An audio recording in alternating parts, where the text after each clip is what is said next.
Hello everyone, আসসালামু আলাইকুম। আমরা আজকে আসছি হলো একটা মিটারের লাইন কাটতে। আমি যদি একটু দেখাই, ঘর মেরামত করে মিটার বাঁশে খুঁটির সাথে বেঁধে রেখেছে। আর মিটারটা হলো এটা দেখেন, মিটার কিন্তু এটা অরক্ষিত, কোনো ঘর নাই, কিছু নাই। ওনার পূর্বে হয়তো এখানে ঘর ছিল, এখন নতুন করে ঘর করছে। এইভাবে কিন্তু আসলে রাখা ঠিক নাই, কারণ আমাদের অফিস থেকে রিপোর্ট হয়েছে মিটারটা খুলে নিতে।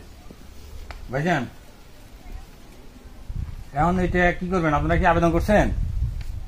না স্যার, এটা তো আমাদের ঘরটা পড়ে গেছে যে। হ্যাঁ, তো তাহলে তো আমাদের ঘর পড়ে গেছে। তো এখন আমরা কি করবো? আমরা তো মেন সুইচ বন্ধ করি না।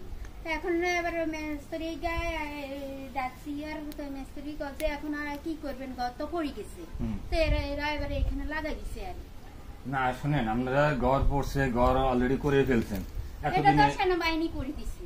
এতদিনে চাইলে আবেদন করে এটা রেগুলার করা যেত, সেনাবাহিনী করছে। হ্যাঁ, এটা আমাদেরকে ঘর সরকার দিছে। সরকার